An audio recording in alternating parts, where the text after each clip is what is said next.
Hi everyone, it's Charlie and Laura from Studio 17 Brighton here.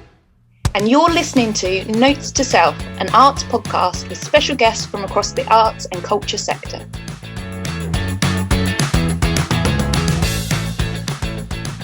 Laura. Yes? It's our first podcast. I know, crazy, right? And we have got a great one to kick off with. I'm so excited for people to hear this one. Exactly. We have got Elle McAlpine, who is the Intimacy Coordinator on Russell T Davies' hit UK British series, It's a Sin. So if you've ever wondered how you get those sexy scenes and how the actors are looked after, this one's for you. Definitely. And Elle is an absolute dream. Yeah, and funny. So Tune in. Here it is. Our first guest on Note to Self is Intimacy Coordinator, actress, all-round legend, Elle McAlpine. Yay! What an intro. What an intro. Thank you. You're so welcome. Thank you for joining us. Oh, thank you for having me. I guess we should start by explaining to everyone how we know each other. Yeah, I think that'd be good. Do you want to go or shall I? I'll start. Okay. So our wonderfully beautiful and gorgeous friend, Elizabeth Bennett. Dr. Elizabeth Bennett. Dr. Elizabeth Bennett. God, let's not forget that. Oh, she'll kill me. Dr. Elizabeth Bennett introduced us, I think it was one of her birthday parties, wasn't it? It was definitely her 25th birthday party. Her 25th birthday party. We got really, we relatively mildly drunk. I think I asked you if I said, I've bought vodka, but I've run out of mix. It was at about 11 o'clock at night that I realised we were going to get on really well, because I went, I've got vodka, but I've got no mixer. And you went, I've got wine. And I think you meant, I've got wine, would you like some? I took that as, shall we mix? Shall we mix the vodka? Which is always a yes for Charlie. I haven't drunk it since. And you were an actress. Oh, you still are, but you were not very. You were kind of frustrated a bit that things weren't quite happening. You'd only just graduated, really. And then you kind of took me under your wing, didn't you? A bit. I just started working at a small agency, that shall remain nameless, and I just started taking on my own clients, and I stole you, didn't I? I poached you. You did. And then within about 6 months, you were touring Italy in a play. And then when you came back, I'd left and moved to Curtis Brown. Yes. And I stole you again. You did. Breaking all the golden rules. I know. I was so lucky. And then you've had a very successful career as an actress. But as you said from the beginning, you choose not to put yourself as an actress first because you think the intimacy coordinator stuff is more interesting. And me and Wags were talking. Sorry, I say Wags, Laura. Me and Laura were talking. And we just thought the intimacy coordinator would be a really awesome thing to start this podcast with. Mainly because I don't really know much about it. And I was like, I want to ask all the questions. Like, I want to delve in there and see. So basically, we wanted you to kick us off and just give us like a brief intro of what an intimacy coordinator is and how you actually made that transition from acting into intimacy. Yeah, well, so I'll start with the transition. So okay. Just because I think it sort of follows on quite nicely. So I went to Drama Centre and I met Ito O'Brien, who is was my movement teacher, and is head of intimacy on set. And she, as I was graduating, she had sort of started sharing the work predominantly with students, and the work basically being workshops focused around consent, focused around the guidelines, the intimacy on set guidelines, bringing pieces of script that had intimate moments, and just showing how you can create an intimate, sort of using intimate moments to tell a story in and of themselves. And she needed actors to basically work with her in a workshop capacity to show either drama schools. As I was coming into it, it was to start showing the industry. So my first workshop was in front of Chrissy Illy, who is a Sunday Times journalist.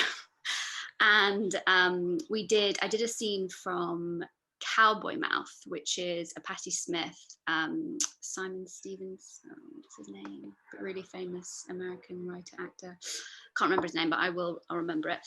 It's a play based on their kind of relationship. And I did it with a friend of mine from drama school. Thank God I did it with him. But we went through, so just to break down the kind of very simple steps of what we would provide on set as intimacy coordinators. You do agreement and consent of touch. So whoever it is that you're working with in that intimate scene, you agree areas of touch that you either, first you go with a kind of just a general hug, and then you touch all over the body. And what we say as intimacy coordinators is the no is a very, very good word. We like the word no, the power of no. And if it's a maybe, then it's a no. So that's the sort of beginning bit of it.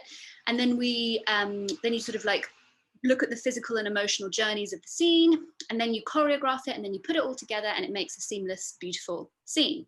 So I was working on this particular scene, which was very, very explicit.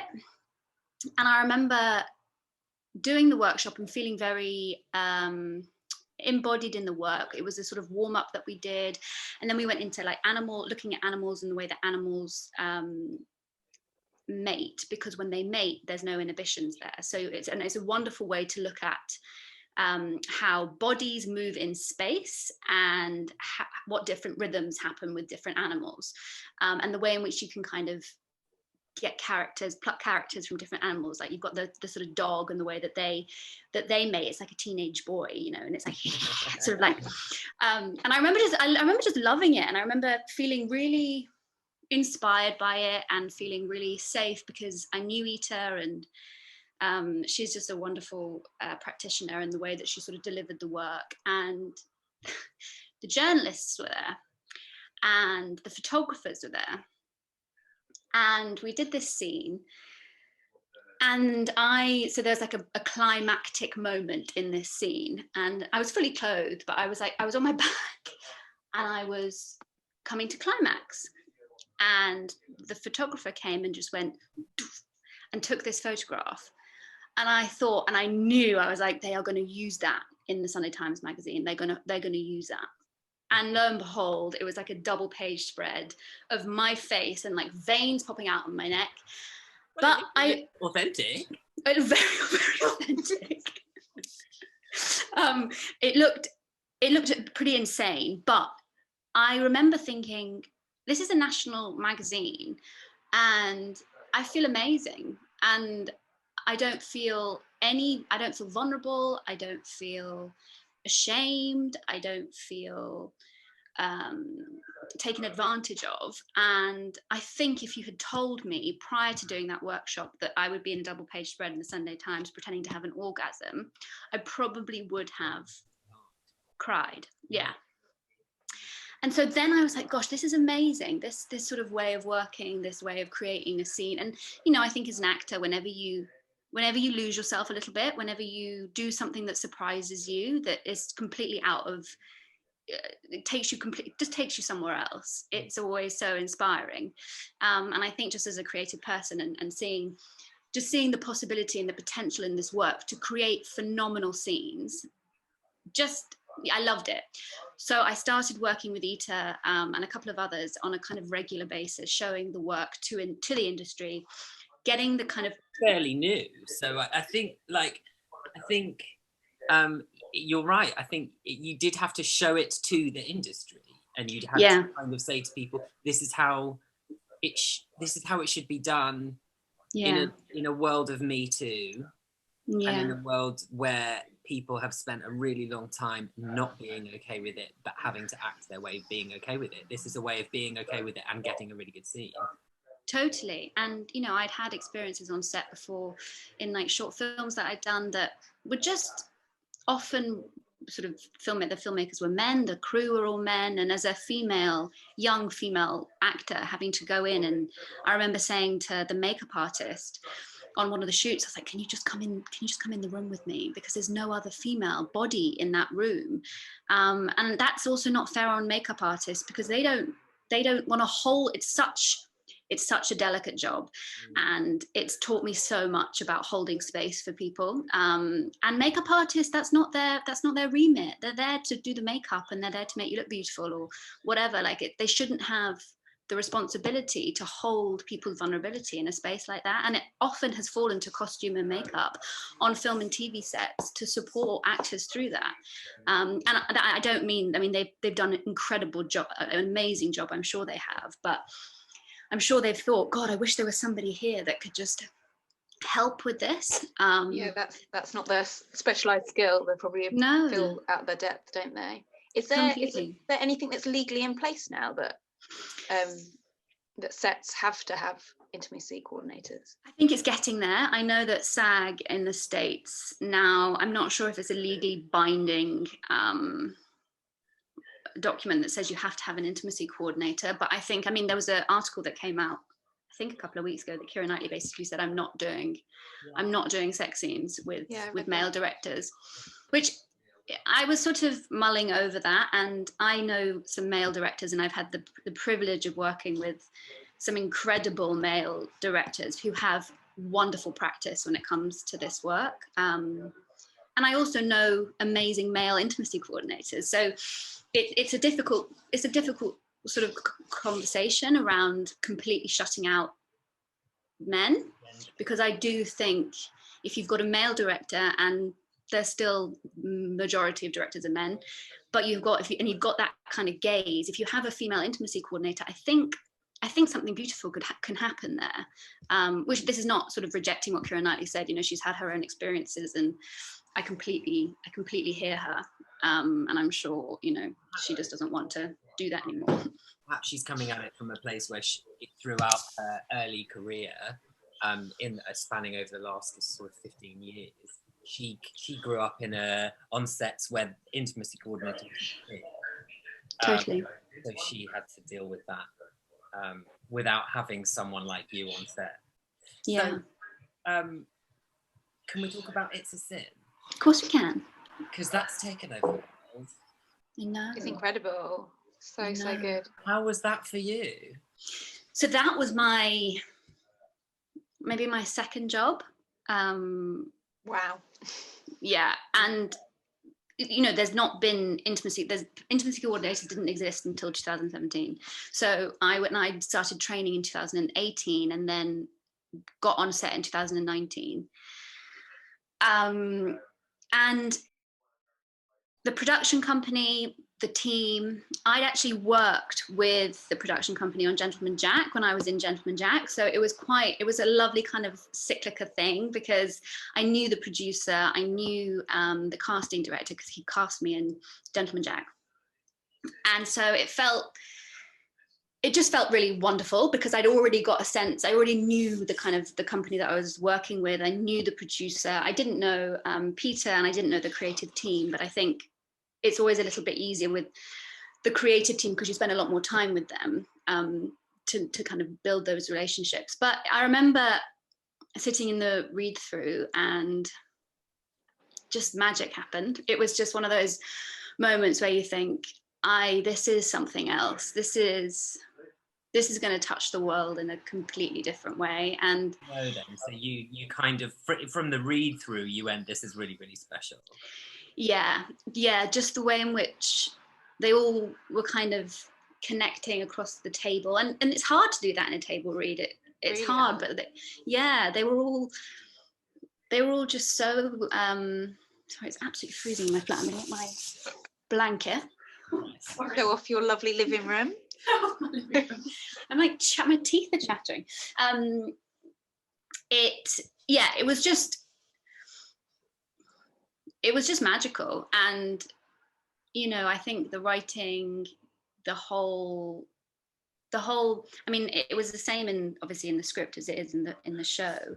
But the way in which it starts so joyous, and that's sort of where the intimacy really shines in those first couple of episodes, because it's all about the joy of sex. It's all about the kind of the love between gay men, and how this love for each other, and this just joy of being with each other's bodies in this very oppressive society, kind of came through in this little world that was created. And for a lot of those actors, it was their first, correct me if I'm wrong, but for some of them, it was their first major jobs leaving school. Yeah. So for them, they're walking into an amazing series with an amazing script and amazing creative team, but they're also being asked to do quite challenging work. And so how do you, as an intimacy coordinator, put them at ease? And how do you, when you meet them on set, or you start to build those relationships with them, and you start to kind of take them through that process, what do you do to kind of get the best out of them? So this was a wonderful sort of starting point, because as a show to work on at the beginning, because we were given time, we were given a week's rehearsal, just to kind of get the boys into their bodies, just to explore the physicalities. I mean, Omari Douglas is an incredible, I think he's got his movement, his ability to move, his ability to be connected to his body. He plays, oh my gosh, what's his name? Oh my God, completely forgotten his name. Let me find out. Mari Douglas is his name, and he plays the character of Roscoe. There we go. So he plays Roscoe, and he's the sort of very vivacious, very out there. And it was just amazing to work with him initially, because he was just very free in his body. So sometimes you get actors who have done a lot of theatre, or who have done a bit of theatre, and who just are embodied as performers. So they can utilise their bodies in ways that makes the work that I do very easy. Sometimes you have actors who just are quite stiff, so you have to get them into their bodies, and that can take a bit of time. But we were just lucky with the boys, because they were so, they all got on so well, so quickly. I was going to say, that must make the world of difference, doesn't it?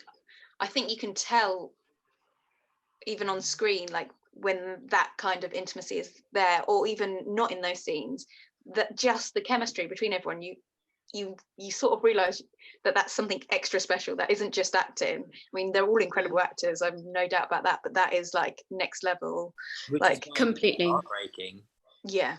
When they start to lose each other, then that's why, because how does it work in terms of, so does the director come to you with an idea of how he sees a scene, and you work out with the actors how best to do that? Or does it come from the actors, or does it come from you, or is it just a mash of everyone's ideas?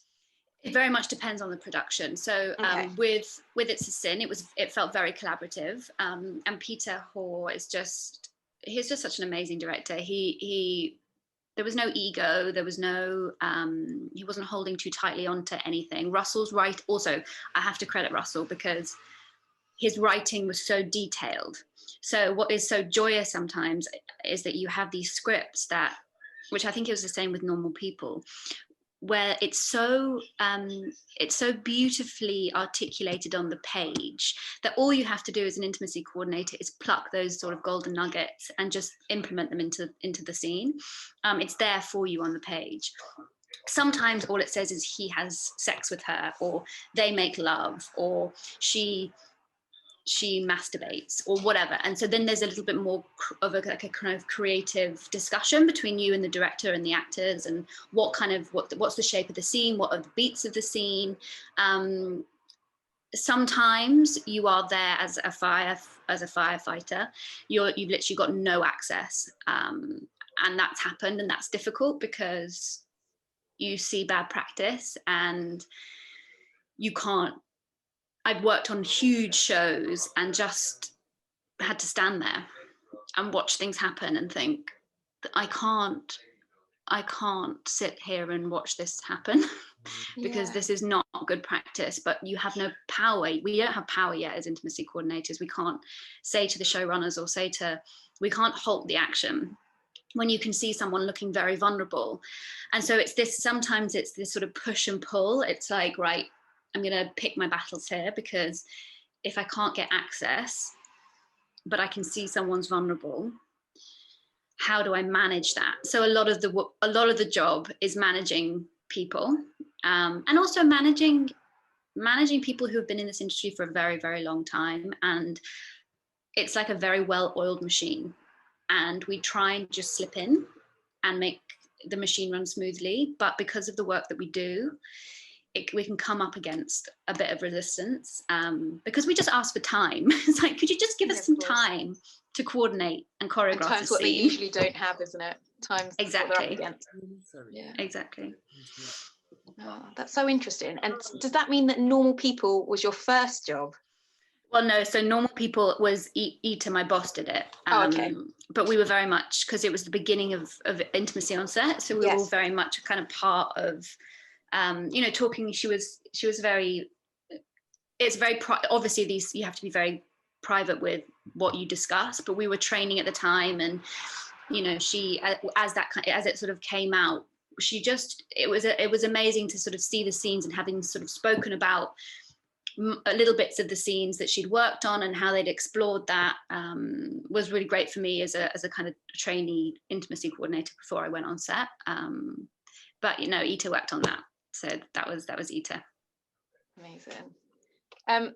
Do you think it helps, coming from an actor's perspective, having trained as an actor? Is that really useful for you? I think so. I don't. I think people could be intimacy coordinators without an acting training or an acting background. I think what helps is that I kind of am empathetic towards them. I understand what they're going through. So.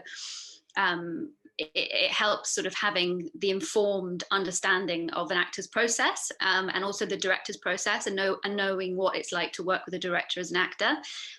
It's been an interesting shift for me, becoming part of the crew, because I was just so used to being ferried around on set as an actor, and you're so well looked after, and everything is done for you, and you don't have to want for anything. You've got to make your own coffee. Yeah, I know. And I was like, what is this? What is this? Where's the TM?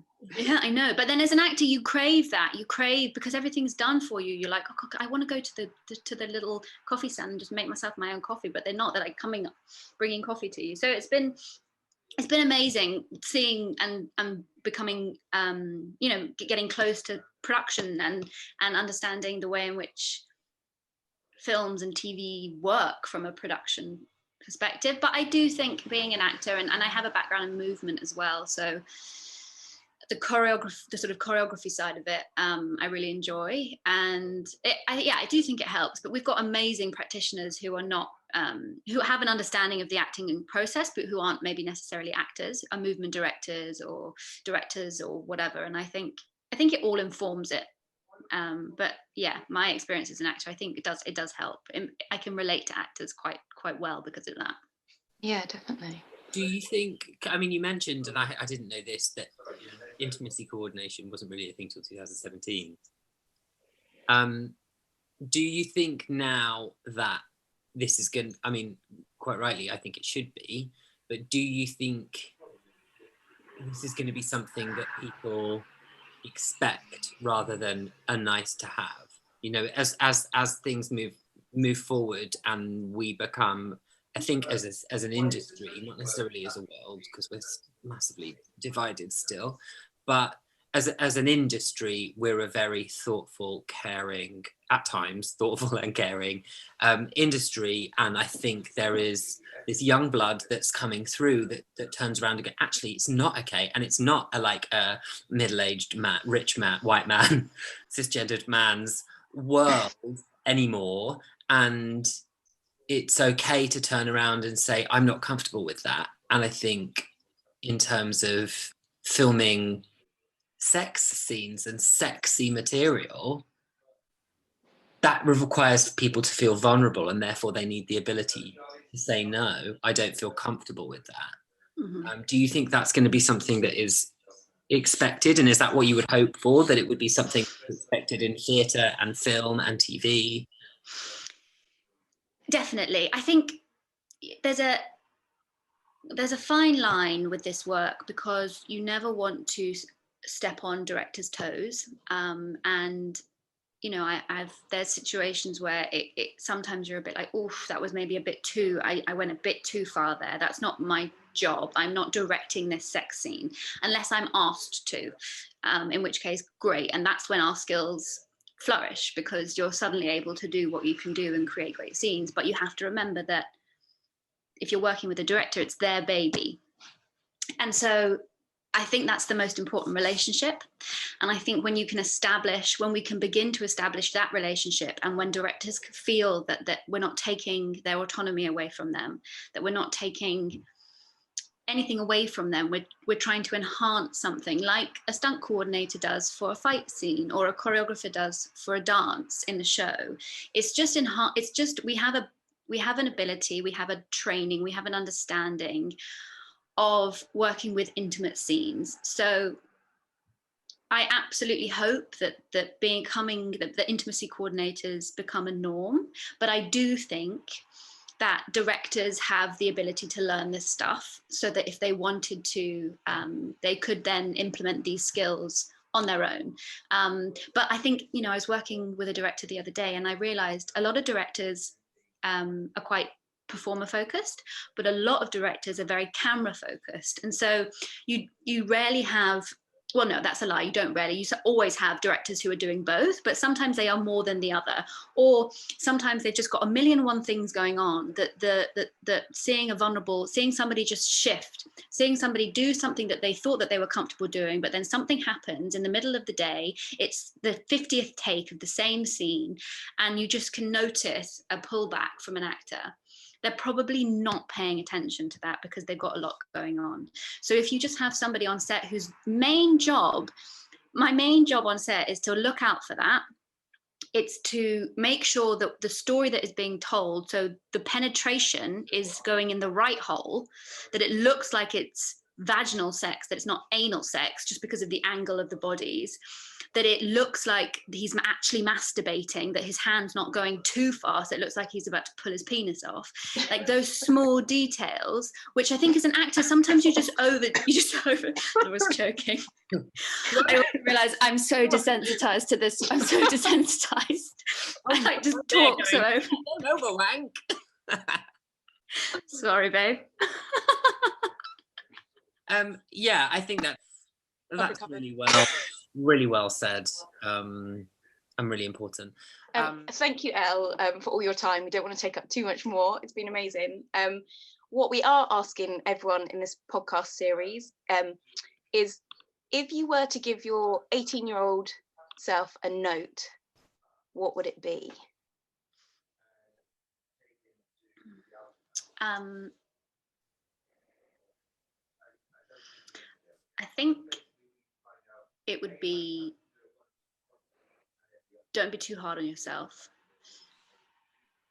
Life ebbs and flows, and follow your curiosities as well as your passion, because curiosities sometimes lead to something surprising, and that can be really fulfilling.